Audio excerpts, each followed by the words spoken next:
ami internet Sénégal 7 dal leen ak jàmm ñoo ngi fii ci fi nga xam ni moo di cité kër Gorgui ci yoon bi nga xam ni moo jëm kër Ousmane Sonko di président bu Pastef parti Pastef tey nag ñu ñëwaat fii sur les lieux yi nga xam ni moo amoon affrontement yi démb ñi nga xam ni ñoo bokke woon ci parti bu Ousmane Sonko ak ñi nga xam ñoo di way takk der yi ñu ngi fi nag tey ci buntu Prodac mi nga xam ni daanaka boo xoolee suñu ginnaaw gis nga ni yàq yi bëri na fi lool di des véhicules incendiés maanaam ay oto yoo xam ne dañ leen daal di taal ak boo xoolee itam ci buntu Prodac bi day mel ni seen vitre yëpp daal dinañ koy toj lu ne mel nag mi ngi am démb tombeek altine juróom-ñetti fan ci weeru février li ko waral nag moo di leader Pastef bi nga xam ni moo di Ousmane Sonko moom gannaaw bañ ko accusé li nga xam ni moo di viol maanaam ak càkkutéef ci benn xale bu jigéen boo xam ni mi ngi tudd Adji Sarr moom itam nekk ab massage professionnel mi ngi liggéey ci benn salon de beauté boo xam ni moo nekk fële ci Védène Sacré-Cœur 3 ci benn salon de beauté bu ñuy tuddee Sweet Beauty loolu nag bi mu amee moom xale bu jigéen bi daal dina porter plainte ci ki nga xam ni moo di Ousmane Sonko gannaaw bi ci bi enquête bi demee ci lan daal di yëkkate benn convocation daal di koy jox nga xam ni moo di Ousmane Sonko moom itam bu mu sukkandikoo rek ci li nga xam ni moo di immunité parlementaire am mi nga xam ni mooy mbalaanum kiiraay bi nga xam ni assemblée nationale moo ko jox ci fonction député bi nga xam ni moom daal di yor moom daal di wut nangu dem wuy ji fi nga xam ni moo di section de recherche bi nga xam ni moo nekk ca Colobane li ma nag ñenn ñi nga xam ni ñoo fare ci ñoom di ay militants ak ñi nga xam ne mooy partisans yi nga xam ñoo bokk ci parti Pastef ñoom daal lañu xamle woon rek ba taxoon ñu dajaloo fii def fi mbooloo moo xam ni ak ci jamono coronavirus ji ñu toll nga xam ni dañoo interdit tout rassemblement mu nekk religieux wala politique wala sociétal dañ ko interdire lu ni mel nag waral ñoom ñu dikk taxaw ni duñu nangu benn yoon ñu yóbbu ki nga xam ni mooy seen leader di Ousmane Sonko mi nga xam ni daal ñu koy tuumaal ñu def doon sàkku benn xale bu jigéen waaye bu ñu wàccaatee ci ginnaaw tuuti la ñu xam ne rek moo di ki nga xam ni moo di Ousmane Sonko moom la mu xam ne rek moo doon ni daal na dem fi nga xam ni moo di salon de beauté boobu noonu di fa def des soins de santé mën nañu wax li nga xam ne moo di massage dafa amoon des problèmes de dos loolu moo waraloon Ousmane Sonko doon fa dem mais daal luñ ci mën a xam daal mooy démb affrontement yi nga xamoon ne xewoon na fii ci cité kër Gorgui waaye itam daal di am fa nga xam ne moo di buntu université Cheikh Anta Diop nekkoon na lu métti dëkk bi tàkkoon na gis nañ niñ doon taalee démb ci image yi nga xam ne moo jotoon a xew fii ci buntu kër Ousmane Sonko boo xoolee daanaka di nga gis à l'œil nu les dégâts yi nga xam ni manifestants yi ñoo ngi koy daal di doxee waaye li ci mënta am daal moo di mënuñu yóbbu ki nga xam ni ci viol bi wala ci leneen ci Ousmane Sonko tey te levé wuñ immunité parlementaire am gannaaw nag ba ñu jokkoo ak ñenn ci avocat yi nga xam ni ñooy liggéeyal yoon fii ci réewum Sénégal ñoom daal la ñu xam rek ne ni buñ ko toppee li nga xam ni moo di insurrection appel à la trouble de l'ordre public moom daal trouble de l'ordre public mën nañ ko toppee Ousmane Sonko waaye bi ñu jokkoo ak ñenn ci ñi nga xam ne ñoo di ay avocat ñoom ñi nga xam ne seen xel màcc na ci yoon ñoom daal la ñu xam ni Ousmane Sonko yoon mën na koo toppee li nga xam ne moo di trouble à l'ordre public waaye appel à l'insurrection bi nga xam ni defoon na ko ci conférence de presse bi mu doon amal niki dimanche bi passé lu ñu mel nag waral Ousmane Sonko mën nañ ko jëli sans pour autant ñu lever son immunité de parlementaire ñi ngi wax nag am na ñenn ñoo xam ne ñi ngi xam ne rek ni daal dinañ saisir assemblée nationale waaye am na ñenn ci député yoo xam ne daal ñoom waxaguñ leen dara ci li nga xam ne moo di levée de l'immunité parlementaire de Ousmane Sonko du député muy son costard parlementaire loolu ba tey Assemblée nationale dafa gu ci benn jéego ndax sànq rek ñoo ngi nangoo ci ki nga xam ne moo di Mame Diarra Fam nekk député ca parti démocratique sénégalais moom daal la mu xam ne moo di PDS moom ci combat bi mu nekkoon moom rek moo fa nekk mais bii dañ koy def combat boo xam ne c'est le combat de toute l'opposition sénégalaise lu nu mel nag waral ñoom daal ñi ngi xaar rek ñi ngi attendre de pied ferme ñi nga xam ne ñoo di ñu war a lever immunité parlementaire bu député boobu di Ousmane Sonko loolu daal moo jotoon a xew dem ba ñu cadre boo xoolee daanaka kër Ousmane Sonko gi kenn mënul am accès fi nga xam ne moo di kër Ousmane Sonko ñu ngi garantir sécurité gis nañ les forces de l'ordre gis nañ aussi démb li nga xam ni moo xew biir Dakar xew aussi fi nga xam ni moo di cité kër góor gi di fare ci côté Sacré-Cœur gis nañ fi Auchan yi nga xam ne daal dinañ koy taal am oto yoo xam ne daal dina koy taal ci biir manifestants yi aussi jàpp nañ ci lu tollook 45 manifestants ci biir manifestants yi aussi am na ci ñenn ñoo xam ne teg nañ leen loxo mooy ñi nga xam ñoo doon taal oto yi mu nekk loo xam ni lu doy waar la nekk loo xam ni lu indi ay jeexi jaaxale ci ëllëgu réewum Sénégal ñenn ci ñi nga xam ne aussi ñoo fare ci parti Ousmane Sonko ñoom ñi ngi joxoon ab baaraam tuuma ki nga xam ne moo di président Macky Sall ñoom daal la ñu xam ne moo di c'est une cabale montée en toutes pièces de toutes pièces pour vraiment écarter ki nga xam ne moo di Ousmane Sonko ci élection présidentielle yi ñu jël mu nekk loo xam ni am na ñu bëri ñoo xam ne ñaawlu nañ ko am na ñu bëri aussi ñoo xam ne ñoom daal la ñu ñaawlu moo di lu tax Ousmane Sonko daal diwul dem wuy ci convocation bi nga xam ne joxe nañ ko loolu daal moo nekkoon li nga xam ni moom lañ dikkoon di ko faram-fàccee fexe ba daal li nga xam ne moo xewoon fii dem ñu daal ni ko wan en image tous les dégâts yoo xam ne constaté nañ ko daal dañ leen ko woon fii ci Sénégal seete xam naa dañuy leen di bàyyi ak image yi rek ngeen mën a xool naka lan moo fi xewoon démb ak dégâts yi nga xam ne constaté nañ ko tey. Je suis venu soutenir donc le collègue député Ousmane Sonko, mais malheureusement j'ai pas pu accéder. On m'a interdit donc l'accès et je risque de retourner donc sans le voir. J'étais venu le soutenir en tant que collègue député, le soutenir en tant que membre aussi de l'opposition, le soutenir parce que je suis convaincu qu'il y a quelque part une volonté d'éliminer les acteurs politiques de l'opposition. Et je suis venu aussi pour défendre en même temps la démocratie. Le pays en a besoin. Nous avons besoin d'être riches de notre démocratie, d'être riches de la diversité de nos visions, de nos façons de penser, de nos religions, de nos convictions. Et ça, le perdre, c'est perdre quelque chose de fondamental et qui fait la fierté des Sénégalais. Mais depuis quelque temps, le constat, il est là. C'est qu'il y a une volonté farouche d'éliminer, de faire disparaître certains acteurs qui gênent donc de l'espace politique, et c'est pas bon. Il faut vraiment manquer de vision, manquer d'amour même par rapport à la patrie pour agir de cette sorte-là. L'histoire est là et je pense qu'il faut toujours tenir compte de l'histoire. L'histoire nous jugera et c'est pour cela que j'en appelle à la sérénité, j'en appelle au calme, j'en appelle à l'essentiel. Il y a trop de faits divers qui distraient les Sénégalais alors qu'il y a beaucoup trop d'enjeux au plan économique, au plan social, au plan politique, au plan démocratique, au plan sanitaire, au plan sécuritaire qui doivent commander une union, en tout cas un respect de chaque acteur, de chaque Sénégalais, de sa façon de voir et l'inviter en fait à participer à l'effort de développement, à l'effort de réflexion. Il ne faut pas être dans une logique d'élimination, quoi. Ça marche plus, ça ne marche pas. Et cette forte judiciarisation de la politique risque de tuer la démocratie, si elle ne l'a pas achevée d'ailleurs, et risque aussi de faire très très mal à la justice. Alors on parle d'une éventuelle levée de l'immunité parlementaire de Ousmane Sonko. Vous êtes député à l'Assemblée. Est-ce que vous avez été informé d'une telle procédure? Pas encore officiellement, mais bon, de façon informelle, nous en entendons parler. Mais ce qui est clair, c'est que nous ne voterons pas pour la levée de cette immunité parlementaire-là. Nous pensons que ce n'est pas juste. Et j'invite aussi par la même occasion les députés de tous bords, que ce soit de la majorité ou de l'opposition, mais ceux-là qui aiment simplement ce pays et qui aiment bien défendre la dignité donc, du Parlement, que ces députés, ces parlementaires n'acceptent pas, pour des raisons comme celle-là, que nous puissions aussi facilement, lorsque derrière donc, on sent qu'il y a une politisation, que nous puissions accepter, arriver à l'Assemblée, la levée de l'immunité parlementaire. Parce que c'est vrai, la violence, ce n'est pas une bonne chose, je la condamne. Il est vrai que certains faits donc peuvent être tels qu'on les présente, donc condamnables, etc. Mais c'est pas là l'enjeu. L'enjeu, encore une fois, c'est le pourquoi de cette situation et le pourquoi en réalité, ce qu'on ressent, le ressenti, c'est que derrière il y a juste un complot et une volonté de. Et en ce moment-là, c'est là où il y a le mal. Et c'est à ce niveau-là, je pense qu'il faut questionner le système, questionner donc les concitoyens et tout le reste, ce n'est que divertissement, distraction. Et il faut surtout se poser la question par rapport à l'origine donc du mal. Vous avez interdit d'accès lui. Pourquoi? Est-ce que vous avez pu parler avec lui pour s'inquiéter de son état d'esprit? J'ai pas pu le joindre, mais bon, on m'a retenu. On me dit que ce sont les consignes, donc pour ne pas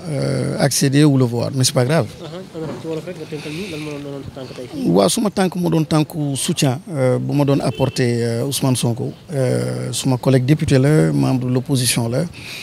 ñu yàgg liggéeyandoo mu am lu tiis loo xam ne dal na ko mu nekk loo xam ne naqarul naa ko baax a baax a baax a baax di ko naqarlu nag devant les hommes ak kanamu yàlla loo def rek mu ngi sa kanam te lii moom dama jàpp ni mën naa juum mais dama jàpp ni ci ginnaaw lépp politisation le système boo xam ne la dañ koy yëngal nii pour jekku kenn donc tey jii ki ñu bëgg jekku mooy Ousmane Sonko mais ma koy ñaawlu bu baax a baax a baax am na ñeneen ñoo xam ne jekku nañ leen fi mais sénégalais yi en tout cas personnellement man ñaawlu naa ko baax a baax parce que lii day rey démocratie te diversité dafa baax ci réew encore une fois démocratie dafa war a am ay espace yoo xam ne de respiration bés boo tënkee nit ñi tënk réew mi pour ñu gis d'une seule façon yàq nga loo xam ne yàlla moom la sàkk te ni mu ko sàkkee noonu moo gën waaw li ñuy lam-laamee ne dañu bëgg a yóbbu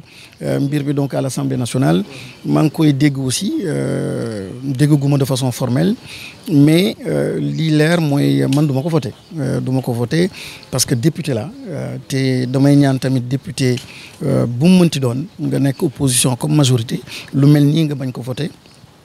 parce que day fragiliser institution day fragiliser donc le parlementaire ou les parlementaires que nous sommes donc am na moment yoo xam ni dëgg rek ngay jiital nga am ay position wax loo xam ne sa digganteeg yàlla la ak sa digganteeg nit ñi ak sa digganteeg histoire kon lu mel nii wax dëgg yàlla ñaaw na ci réew mi et j'en appelle vraiment la sérénité di wax képp koo xam ne mën nga ci dara képp koo xam ne ci kilifa yi nga bokk yu mel nii lépp lu ñu mën a seddal calmer ko justice ñu jox ko gëddëm institution yi ñu jox leen seen gëdd nit ñi tamit les acteurs les différents acteurs politiques ñu jox ku nekk gëddëm bu boobaa jàmm ne ñooy réew mi mën a dem beaucoup plus loin on a besoin de tout le monde on a besoin des chanteurs des acteurs des artistes on a besoin des personnes qui sont dans l'opposition d'autres qui sont de la majorité gis-gis yi dañu war a ute mais lépp rek simplement dans le respect dans la dignité. Merci jotuma ko gis dañ ma tere accès bi nee nañu consigne yooyu lañu jot moo tax donc mënuma fa woon egg te bëgguma man verser ci affaire violence tout ça moo tax daal je préfère retourner chez moi. jërëjëf.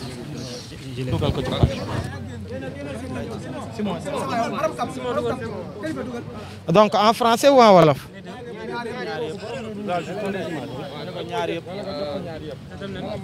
Donc merci à... Ok, est-ce qu'il y a une question ou bien que j'attaque? Voilà, allez-y, attaquez. Vous venez de rendre visite à Ousmane Sonko. Aujourd'hui, quel est l'objet de votre visite chez le leader de PASTEF et comment il se porte? Merci beaucoup. Nous sommes une délégation qui a été mandatée par l'ensemble du mouvement Y en a marre pour venir rendre visite à monsieur Ousmane Sonko. Et ça, c'est suite à déjà la déclaration qu'on avait faite hier. Quand on a vu ces événements commencer, hier, on avait fait une déclaration dès le matin pour engager les autorités à ne pas se mettre dans la perspective habituelle qu'on connaît, à utiliser, en fait, qui consiste à utiliser notre justice, qui constitue à utiliser notre force de défense et de sécurité pour casser de l'opposant, pour inhiber toute voix discordante. Nous l'avions dit clairement hier.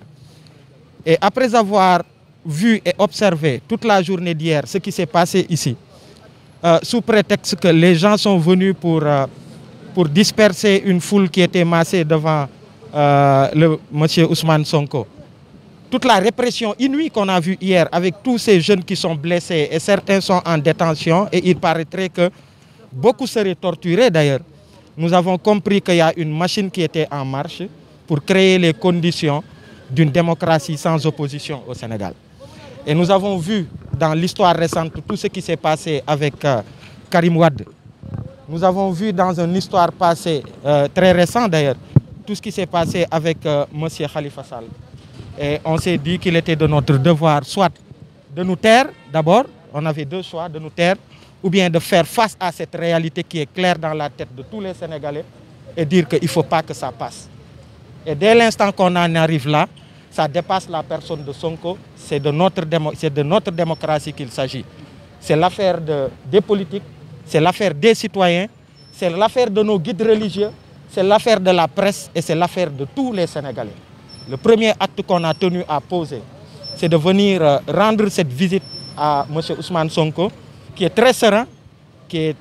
on a trouvé un homme très serein avec qui pendant 1 heure on a eu de longues discussions. C'est de venir le voir, le conforter et l'encourager, le renforcer, mais au-delà de le renforcer, de dire qu'au sortir de là, il faut que tous ceux qui pensent que le Sénégal doit avancer et qu'on doit rompre avec cette façon de nous gouverner, ces luttes perpétuelles pour les mêmes causes liées à notre démocratie et à notre état de droit. Si les Sénégalais pensent qu'on doit en finir, il est important qu'à partir de maintenant, que l'on puisse s'organiser pour faire face. Et les jours qui viendront édifieront sur ce qu'il y a à faire. C'est un appel au-delà du mouvement Y en a marre. Je vous dis, au-delà de la personne de Sonko, il s'agit de notre démocratie. Il s'agit de notre démocratie avec un président Macky Sall, après avoir vu les cas Karim et Khalifa, veut créer les conditions d'une démocratie sans opposition politique. Et ça, ce n'est pas bon pour le Sénégal. Tout Sénégalais qui pense qu'il faut combattre cela et qu'il faut se dresser contre ça, ne serait-ce que par principe et pour défendre notre démocratie, doit se mobiliser et doit s'organiser.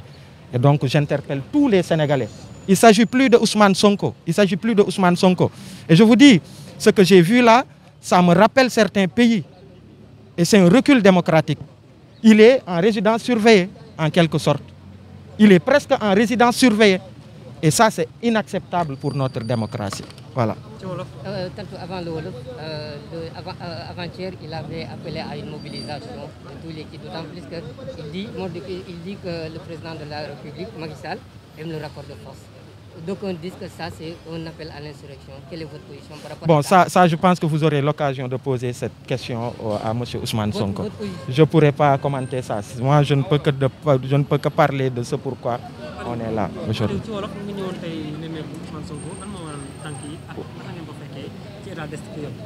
waaw ay ndaw mouvement Y en a marre lañu benn délégation mouvement Y en a marre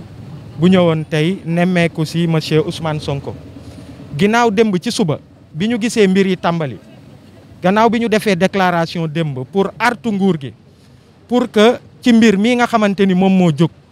ñu bañ a jël suñuy institution bañ a jël suñu justice ak suñuy force de l'ordre utiliser leen pour casser opposition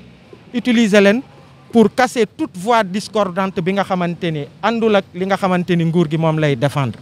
démb artu nañ ci ñu artu procureur de la République aussi pour le respect en fait strict des droits de monsieur Ousmane Sonko qui est d'abord un citoyen sénégalais waaye aussi député du peuple la bi ñu observé journée bi et que ñu gis li fi xew démb gis ay takk der yi nga xamante ni sous prétexte que dañu ñëw pour disperser ay foule répression inouïe bi fi am bi ñu observé loolu ci la ñu comprendre ni au-delà de cette affaire am na li nga xamante ni nguur gi dafa am ci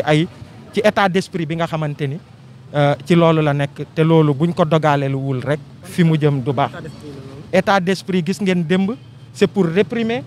état d'esprit déjà de manque de sérénité wu nguur gi ci li nga xamante ni moom la ñu doxal démb ils ont donné le ton et que bépp citoyen sénégalais que ngay mouvement citoyen wala ngay parti politique wala ngay juste citoyen sénégalais boo seetaanee loolu di nga xam nguur gi fi mu jëm ils veulent décourager toute velléité contestataire fexe ba comme niñ ko defee woon ak Karim Wade gis nañ ko fi gis nañu niñ fi def ak Khalifa Sall fexe ba utiliser force publique bi pour réprimer casser opposition fexe ba ñu nekk ci benn démocratie bi nga xamante ni daanaka du am opposition. loolu nag moom la ñu constaté face à ce constat nag ñaari mbir la soit dañuy seetaan observer en observateur soit nag ñu gis ni au-delà de Ousmane Sonko il s'agit de la démocratie sénégalaise bi nga xamante ni fépp ci Afrique ñu ngi koy bakko waaye tey jii nii boo ñëwee nga gis kii di leader de l'opposition sénégalaise mu nekk presque en situation de résidence surveillée même ñu nekk ci koñ bi mënuñu dem ak dikk comme ni ñu ko bëggee ci biir koñ bi yéen presse bi mënu leen accéder ci këram pour def seen liggéey ñun gis ngeen bi ñu ñëwee pour dugg si ni mu demee avec les policiers à la limite ils ont voulu nous ci wax ju ñagas wax ju metti bugg intimider nit ñi pour que ñu bañ fa accéder ci suñu insistance moo tax ñu mën a accéder kër Sonko loolu nag ça n'honore pas le Sénégal ça n'honore pas notre démocratie képp ki nga xamante ni da nga jàpp ni cette façon de nous gouverner bi nga xamante ni lu mel ni mouvement Y en a marre depuis 10 ans on se bat pour les mêmes causes bu dee dañu jàpp ni rek loolu dafa war a jeex je pense que c'est le moment de se dresser encore une fois au-delà de Sonko mais il s'agit de notre démocratie et que képp ki nga xamante ni démocratie wu Sénégal jaral na la nga xeex boobu ba tey yaa ngi ci c'est vraiment le moment de se dresser pour que jalon yi Macky Sall nekk di poser ñun ñëpp ñu gis fi mu jëm ah. mu bañ a jàll waay. ñun ñëpp ñu gis fi mu jëm mu bañ a jàll et su boobaa il faudra que ñu organiser wu ñu mobiliser wu. c'est bon. évoqué nga léegi ni conditions yi nga xam ne waa Cité Keur Gorgui moom la ñuy dundee depuis état Ousmane Sonko lan la ko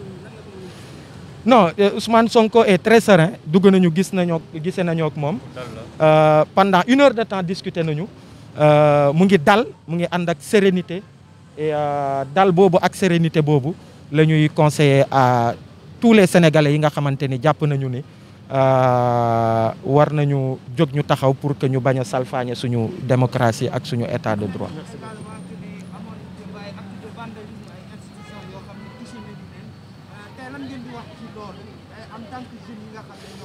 li may wax man moom message s'adresse à Macky Sall c'est-à-dire bu mu créer les conditions de brûler ce pays. Voilà. li fi am démb bu continuer il va brûler ce pays et il sera le seul responsable de tout ce qui se passera.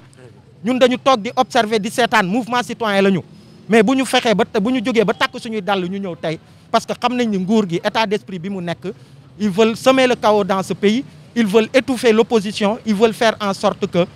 réew mi mu doon benn démocratie bi nga xamante ni du am benn opposition c'est à Macky Sall qu'il faut s'adresser pas à ces jeunes là jërëjëf merci beaucoup. Des droits humains, je suis une très grande militante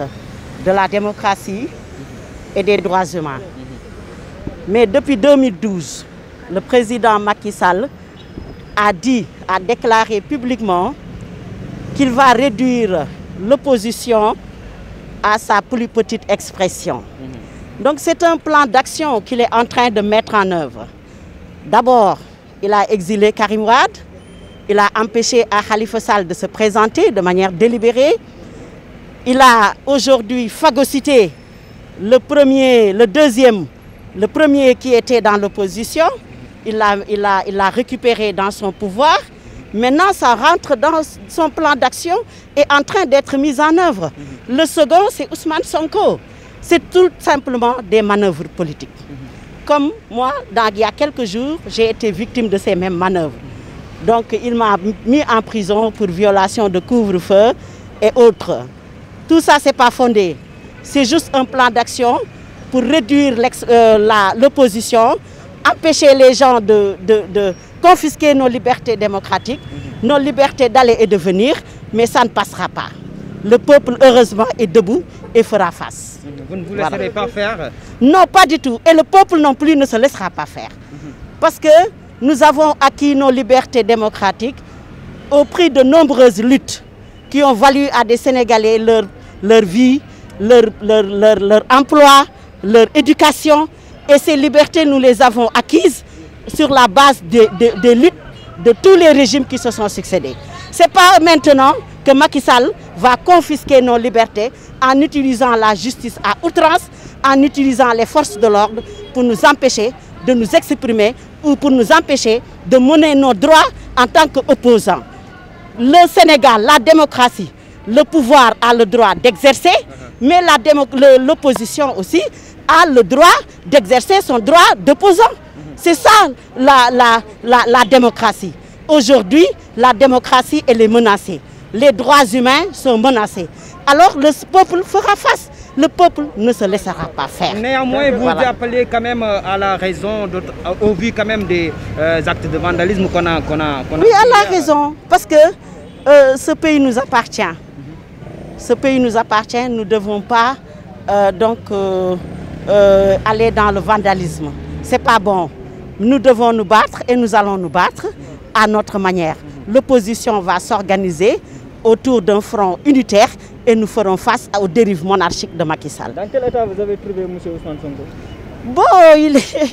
il est très confiant parce qu'il sait qu'il n'a rien à se reprocher. Il est très confiant, on a discuté de beaucoup de choses. Il est rassuré et il sait que aussi le peuple est derrière lui et il n'est pas seul dans ce combat. Ok, tu vois la nga tënkal ñu ko sa teewaay fii ci kër Sonko. waaw sama teewaay ñëw naa fi en tant que présidente parti Appel 3J. Personnellement ma ñëw ànd ak délégation sama parti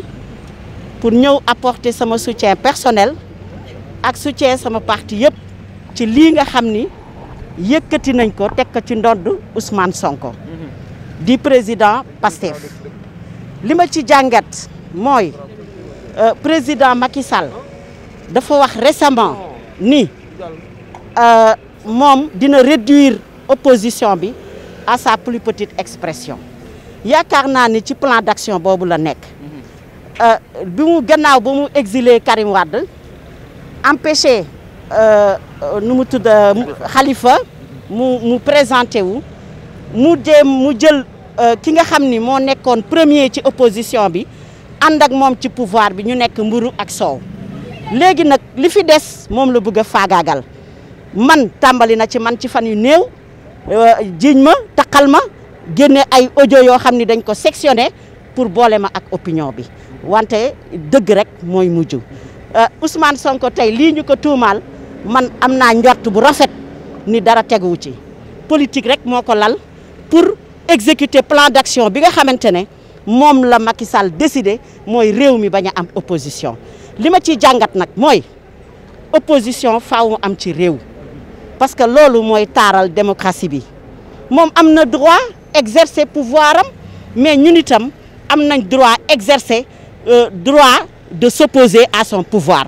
loolu mooy tax démocratie bi dox wante moom loolu la nanguwul kon liñ ciy wax mooy sénégalais yi ak sénégalaises yi ak sénégalais yi ñëpp dañu xeex ay ati at parce que Sénégal tàmbaliwul ci Macky Sall am na ay président yu ko fi jiitu mais ay xeex yu mag ñiy perte seen vie ñiy perte seen njàng ñiy perte seen emploi moo ñu may tey démocratie bi ñu am ak liberté bi ñu am loolu nag la bëgg a remettre en cause confisquer na nos biens confisquer na nos libertés confisquer na lépp loo xamante ne rek opposant war na ko am fii ci réew mi le peuple fera face parce que nous ne nous laisserons pas faire. di ngeen jàmbarloo. waaw mais li ma ciy wax nag mooy bu ñu yàq peuple bi nañu organiser wu parce que yàq oto jàmbur ak di taal kër jàmbur loolu baaxul kon nañu organiser wu maa ngi lancé appel opposition bi yëpp ak patriote yëpp ak syndicat yi ak képp koo xam ni gis nga ni réew mi droit amatu fi démocratie amatu fi richesse su réew mi c'est entre les mains d'une minorité ñu def front unitaire pour jàmmarloo ak Macky Sall pour mu reculer ci li nga xam ni moom la bëgg a teg sénégalais yi waaw loolu moo waral tey sama ñëw bi tey. noo fekkee Ousmane Sonko. Ousmane Sonko rassuré ku féex la ku dal la ku teey la parce que wóor na ko ni liñ ko tuumaal dara nekku ci te waxtaan bu am solo la ñu waxtaan te waxtaan bi am naa yaakaar ci fan yu néew dina jur ay njëriñ yu mag ci opposition bi pour ñu gën a organiser wu pour faire face à Macky Sall Ousmane Sonko daal wóor na ko ni tous les leaders politiques ñi nga xam ni démocratie ak réew ak droit de l'homme ak féex sénégalais yi am jàmm moo leen itteel ñëpp a ngi ci wetam di ko jàppale également peuple sénégalais bi yëpp mi ngi ci wetam di ko jàppale parce que benn Montesquieu nee na benn injustice boo ko tegee benn doomu aadama peuple bi yëpp nga teg injustice kon ñun ñëpp dinañ jóg taxaw ci wetam xeex injustice bi ci réew. Merci. Ali Diallo. Pour ternir son image, je suis venu lui témoigner toute ma solidarité et la solidarité de tous les Guelwaars. Et je suis venu aussi lui dire qu'il ne sera pas seul dans ce combat. Et les Guelwaars sont mobilisés aujourd'hui aux côtés des patriotes de PASTEF et que nous engagerons ensemble le combat pour défendre, pour protéger Monsieur Ousmane Sonko, mais aussi pour protéger notre démocratie et protéger les libertés dans ce pays. Monsieur Macky Sall, aujourd'hui, instrumentalise les institutions, instrumentalise la justice de notre pays pour liquider des adversaires politiques. Il l'a fait dans le dossier de M. Karim Wade et par le biais de la justice, il a éliminé Karim Wade et il a utilisé les mêmes méthodes pour empêcher M. Khalifa Sall à être candidat à la dernière présidentielle. Dans cette affaire aussi, il n'y a pas plusieurs enjeux. Il n'y a qu'un seul enjeu. Cette affaire est fondamentalement politique, essentiellement politique. M. Macky Sall a un seul objectif, utiliser la justice, instrumentaliser la justice à travers cette affaire pour empêcher Ousmane Sonko d'être candidat à la prochaine présidentielle. C'est la raison pour laquelle je dis aujourd'hui, les patriotes de ce pays, les démocrates de ce pays,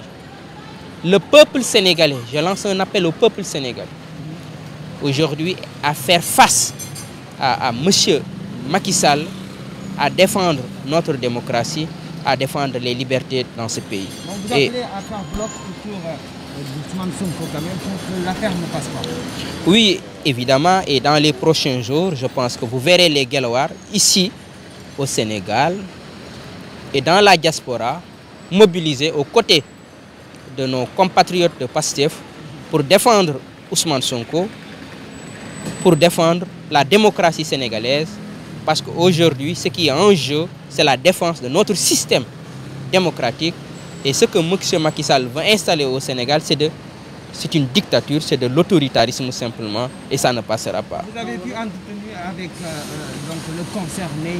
on peut dire que le moral est bon? Très bon, top. J'ai vu un homme debout, et serein, et prêt à lutter, et ça m'a fait plaisir, et ça m'a rassuré. waaw ñu ngi leen di nuyu d'abord di nuyu seen téléspectateurs yi leen di seetaan waaw lu ñu mën a wax daal mu gudd mu gàtt mooy réew mi jàmm bi fi am dafa am ñu ko xeex même bu dee ay benn lañ wala ay ñaar ñu mun ci lim ku ci mel ni Mamadou Dia ñu mun ci lim ku ci mel ni Cheikh Anta Diop ñu mun ci lim ku ci mel ni Cheikh Ahmadou Bamba ñooñu dafa am lu ñu xeex ci réew mi donc ñun duñ ñëw ba 2020 am benn samba booy buy taxaw pour yàq cohésion sociale boobu noonu. léegi nag man li ma jàngee ci mbir bi bëri na bi ma ci njëkk jàng mooy am na benn homme politique bu bees bu ñoo taxaw di proposer gouvernance autrement jéem nañ ko jaar ci ay détournement mënuñu ko jaar ci ay détournement mënuñu ko jaar ci ay corruption mais ñu dem bay jaar ko ci ay affaire valeur ay affaire mœurs man mu leer ma ni lii bu daloon beneen politicien bu mel ni par exemple Idrissa Seck wala mu dal keneen du déranger benn sénégalais parce que xam nañ genre nit boobu noonu mais lii bu demee ba yëkkati réew mi kon ñu war a xam ne ki ñu doon seet ngalawaay mi ngi fii nii muy tudd Ousmane Sonko loolu benn la. deuxième chose sénégalais tam bu fi ñëw tey jii nii bul jàpp ni Ousmane Sonko moo tax nga ñëw fii da nga fi ñëwal sa bopp ma jox leen exemple buñ fi démolir fii nii Wakaam waa Gàddaay dañoo toogoon bàyyi ñu démolir après Gàddaay dañ leen ñëw démolir waa Tivaouane Peulh toog di setaan. Mbuurkat tam dañoo toogoon seetaan ba ñoom tam ñu démolir leen donc jaan boobu noonu di matt askan wi ku toog sa kër foog ne du la mës a foog ne du la mës a jàmm nga ne man tant que subiruma injustice du ma jug xeex ko jàppal ni bés dina ñëw di nga subir injustice te doo kenn du la ñëw pour épauler la Ousmane Sonko nag lu tax ñu ñëw épauler ko parce que moom dafa yàgg soulever ay combat bu ñu waxee ci affaire 94 milliards wax ci affaire accord de pêche wax ci ay affaire fer de Falémé ñun population lambda bu ñu demee ba yëg dossier yooyu noonu c'est grâce à Ousmane Sonko donc ñun tey dañoo ñëw rek fay naar bi xoromam. waaw leaderu Pastef bi nag man foogoon naa dinaa fa ñëw fekk beneen personne bu gën a découragé ku gën a voilà koo xam ne dañ ko atteindre mais dama ñëw gis koo xam ne yow boo ñëwee tey moom moo lay dalal moom moo lay defal moom da ngay ñëw di wax ak moom mu ne la man dara mënu ma atteindre lu dul samay partisans wala ñi ma bëgg a nekk si ay jafe-jafe mais tant que ñooñu ñi ngi may wóolu man may dese sama crédibilité luñ ma teg mën naa ko muñ donc loolu noonu mën nañ ko seede ci liñ fa jëlee gis nañ ni il est prêt sur tous les fronts. démb li fi xewoon mu di ay affrontement ba ñu yàq ci mel ni bagage yu bëri loolu nga xam ni président bu dikk dafay fekk ay bagage bu demee da ko fi bàyyi ñun buñ dikkee buñ ko yàqee yow loolu ban réaction nga ci def. xam nga sëñ bi gis nga policier wala gendarme buñ la formé wul da ngay doon benn criminel ambulant policier ak gendarme dégglu wax bu baax booy bi depuis booy ñi ngi ñëw buntu kër Ousmane Sonko depuis 7 heures du matin ba 13 heures daanaka bal tàkkul xeer jógul lan moo tax ñu toog ba 13 heures xeer yi di jóg te Ousmane Sonko keneen ñëw kan moo koy interdire le président moom moo njëkk teggi loi boobu noonu kan moo fi woote APR anniversaire am Diamniadio c'est le président Macky Sall kan mooy ministre am de la santé mooy Abdoulaye Diouf Sarr barki démb la doon def benn inauguration pont Yoff bu ñuy tijji aéroport donc c'est des personnes yoo xam ne ñoom ñoo lay njëkk jox benn charte te ñoom ñooy les premières à fouler cette charte là donc est-ce que kooku noonu man dinaa toog di ko déglu kooku amul crédibilité ci man moo tax sénégalais yu bëri da ngay gis Macky Sall ñëw ne leen takk leen masque sénégalais bi day takk masque parce que day ragal policier mais ragalul feebar bi parce que Macky Sall biy wax ci feebar bi ci boppam moom mooy njëkk teggi règle yi qu'on le dise ou pas donc kooku noonu mënul taxaw di ma jox benn leçon de morale je suis désolé non accusation bi fii accusation amul xam nga lan kan la ñu accuser la police nationale da nga war a mën a taxaw di gérer foule di waxtaan ak foule boo ñëwee fekk foule da ngay ñëw laajte leader bi nga waxtaan ak moom correctement nga jox ko say directives mais pas da ngay ñëw taxaw rek bëm tirer violence boobu noonu ça ne règle absolument rien te du démb rek lañ ko constaté yéen xam ngeen police nationale avec gendarme yi nu ñu wax ak citoyen lambda yi dégager circuler rek ngeen di dégg rarement ngeen di dégg benn policier même bu benn policier sax defee lu baax population bi yëpp dañu taxaw di ko naan bravo parce que loolu dafa rëy suñu bët te pourtant ça ne doit pas être le cas loolu lu normal la war a doon policier boo xam day ñëw wax ak yow correctement loolu dans un pays normal personne ne l'encourage parce que lu normal la donc voilà merci beaucoup. ami internet Sénégal 7 jërë ngeen jëf ci seen ànd ak ñun tey nag ñu ngi fii actualité oblige ñu ngi ci Wakaam kër sëñ Modou Bousso Dieng dikk di waxtaan ak moom li nga xam ni moo fi xew di actualité président ñu ngi lay nuyu. maa ngi lay fay Abdou Khadir di la sant di la gërëm jërëjëf. li nga xam ni mooy actualité lu ne fànn kenn du ko jeex muy affaire Ousmane Sonko accusé de viol mu démentir ba bëri démb rek mu am ay manifestation yu am dégâts yu bëri ci am lan moo ci sa xalaat en tant que politicien. Plusieurs éléments de décharge mais aussi des éléments de charge mais yu décharge yi nag ñoo ëpp solo te ñoom laa bëgg jàngat tey bi ci njëkk mooy une plainte bu ñu déposé le 1er wala le 2 qui a été diligentée le 3 soxna si nee na le 1er dañ ko def loolu le 2 la déposé plainte bi le même jour ñu exploité plainte ñu diligenté plainte boobu ñaata junniy plainte ñoo fa jiitu au niveau du parquet wala au niveau gendarmerie. c'est suspect benn bi toppaat mooy damay dégg ñu naan nañ bàyyi justice def liggéeyam mais justice bi plainte bi ngi au niveau de la gendarmerie bi nga xam ne si Macky Sall mooy seen patron hiérarchique ils sont tous sous les ordres gendarmerie parquet bi nga xam ne mi ngi ci autorité wu chancellerie bi nga xam ne Macky Sall mooy nooy ministre ba fay nekk ñaar yëpp le président Macky Sall moo ko jiite président Macky Sall mi nga xam ne mooy l'adversaire principal de l'honorable député Ousmane Sonko donc justice boobu laaj naan nañ bàyyi kon justice def liggéeyam. Troisième élément Karim Wade a été arrêté ñu tuumaal ko ci xaalis bu lewul tëj ko aaye ko mu nekk candidat Khalifa Sall ñu tuumaal ko ci njublang boo xam ne dañ ne da koo luubal ci dem ci 1 milliard et quelque jamono joo xam ne président Macky Sall nangam na ne ci waa këram am na ci ñoo xam ne ñi ngi remboursé ndànk-ndànk mais loolu nangu luñ ko woon Khalifa Sall ñu tëj ko mënatul nekk candidat tey Ousmane Sonko lañ tuumal viol te bu ñu ko ci tëjee ci crime du nekkati candidat parce que le viol est criminalisé donc de 5 à 10 ans à 15 ans à 20 ans c'est un crime de toutes les façons depuis 3 ans muy Khalifa Sall avant ñu koy jàpp waxoon nañ ne Khalifa bii dinañ ko jàpp Ousmane Sonko depuis 2 ans tout le monde attend que ñu jàpp Ousmane Sonko kon tey voilà le cas donc tous ces éléments là ce sont des éléments politiciens yoo xam ne si moom la ñëpp prédiroon tey moo nekk situation ma bëgg nag wax dégg naa président Macky Sall ci 31 décembre passé ma demul sax 2 mois mu ne bari na ci dossier yoo xam ne ñu koy wax te ñooñu bu leen daalee dëkk bi tàkk dossiers yooyu moo ci dëgg ndax du bàyyi dëkk bi tàkk mais y compris Ousmane Sonko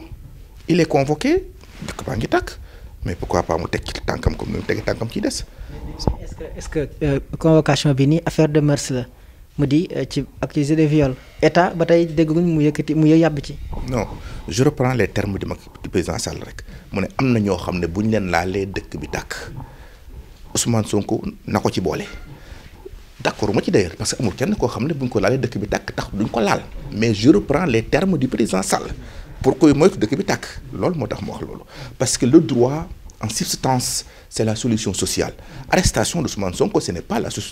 la solution sociale ñaata affaire dafa am ay mort te ba léegi dossier bi jàllul ba léegi dossier boobu mujjul fenn parce que le droit c'est le rapport de la codification des rapports de force c'est la codification des rapports de force donc yaakaar naa kon solution bi tey du arrestation Ousmane Sonko surtout ci précipitation bi maa ngi gis il est convoqué le commandant qui l'a convoqué xam na kër Ousmane Sonko xam ba yónnee fa kon xam na ne ki muy yónnee këram c'est un député te moom homme de loi la war naa xam ne loi dafa protéger kooku mënu ko convoquer sans ñu lever immunité am soit bourde la bu mu xamul le commandant doit être sanctionné soit moo ko tey il doit être sanctionné soit mu def ko ci ndigalu procureur le procureur doit être sanctionné d'ailleurs mooy procureur bi fa ëpp longévité d'abord parce que ci ministre bi nee na principe bi mooy 5 ans plus souvent mais procureur bi mi ngi ci 7 à 10 ans donc yaakaar naa kon kum ci doon ci ñoom koo xam ne moo jalgati loi bi noonu ci tayeef wala ci ñàkk xam yayootoo nekk sa place bi nga nekk tey. non damay joxe rek les éléments de décharge nit ñi xalaat am na aussi ay éléments de charge man dinaa wax ak Sénégalais yi man lan mooy sama position Touba ci biir semaine bi dinaa leen wax man lu may def je vais adresser au peuple surtout les jeunes te man dinaa ci boole man jël samay matukaay te ku ma xam ne su ma ko xëy dinaa ko def bu soobee yàlla man foofu laa nekk parce que Sénégal gi ma gis nii tey loolu la may nuru donc am na loo xam ne bu jàllee ñëpp ñu ngi sursis parce que su fekkee ne tey mën nañ wax kenn ne dafa violé kooku bañ ko kooku lànk ko surtout ab victime boo xam ne ci plainte bi man li ma gis ñu ne mooy plainte bi est-ce que sax yayoo na exploité yayoo na diligenté parce que ab soxna bu ne dañ ma violé benn ñëwaat violé waat ma ca diggante bi ñu la violé dénoncé woo ko yóbbu woo ko ci yoon yóbbu waxoo ko sa kilifa gi yor kër gi c'est un problème defaat la ko ñaari yoon ba defaataat la ko ci nga ko soog a dénoncé donc ak témoignage yu soxna si nga xam ne moo yor boîte bi nga xam ne sa déposition est extrêmement déterminante dans ce dossier en tant que responsable du lieu dafa mel ne kon dañuy établir benn complot ci ko bëgg a gëm une fois que nag ñu établir que nag même su viol amee pas viol mais jaxasoo boobu am parce que dafa mel ne am na lu ñu jël ci honorable Sonko su ma juumalee loolu la mais même loolu su amee mais l'essentiel ñu établir ci témoignage su soxna si nga xam ne moom lieu bi que ne soxna si kat moom moo doon wut loolu ci moom le caractère du viol dañ koy enlever parce que c'est très déterminé très clair par l'article 320 du code pénal il faut qu'il y ait ñu jaxasoo mais jaxasoo boobu il faut mu nekk ci contrainte wala menace wala violence wala surprise su fekkee ne soxna si yëgoon na ko ba koy ut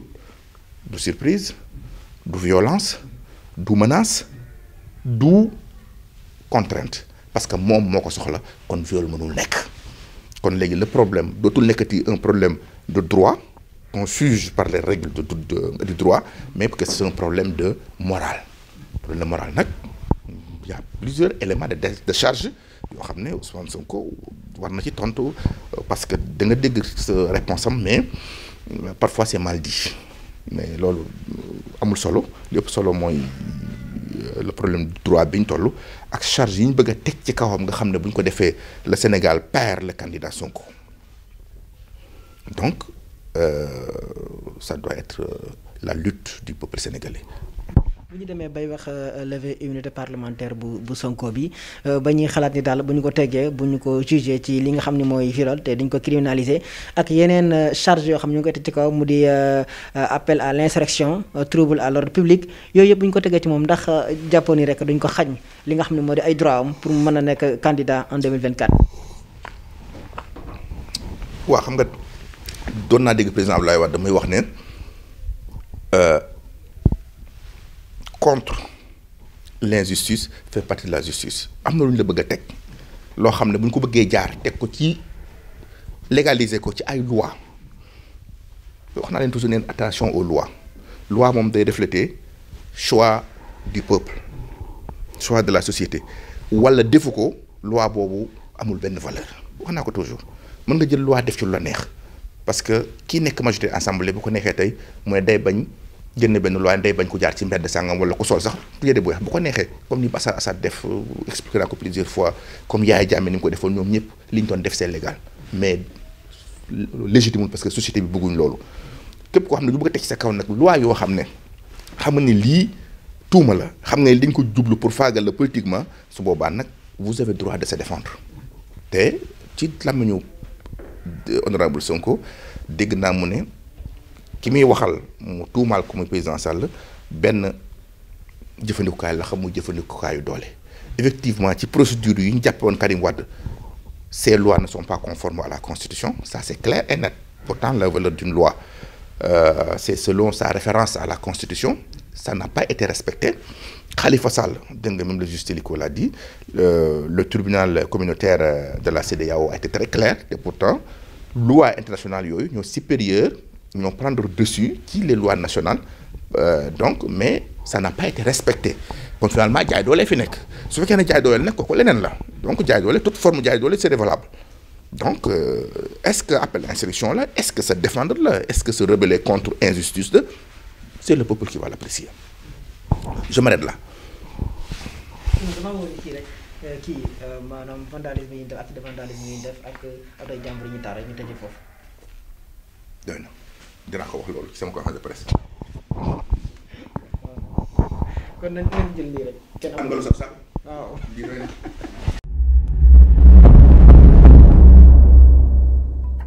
cheetetetet mais yow sawaay yow fu ñu la fekk yaa ngi ci kanamu ordinateur bi wala sa kanamu tablette ba sa téléphone portable lu xew mais damay lire ay information waaw xoolal boo bëgg am ay information yu leer nañ et en temps réel duggal ci www.senegal7.com ay information yu wóor man de maa ngi application Sénégal 7 lépp lu xew dama koy jot ci sama téléphone ci tàng bi te nag application Sénégal 7 am ko yomb na da ngay dugg ci Play Store wala Apple Store nga télécharger ko rek xam li xew ci réew mi ak la xew ci bitim réew te nag dara du la ci umpu. Vous voulez des informations en temps réel? Cliquez sur www.senegal7.com. Sénégal 7, le roi de l'information en temps réel.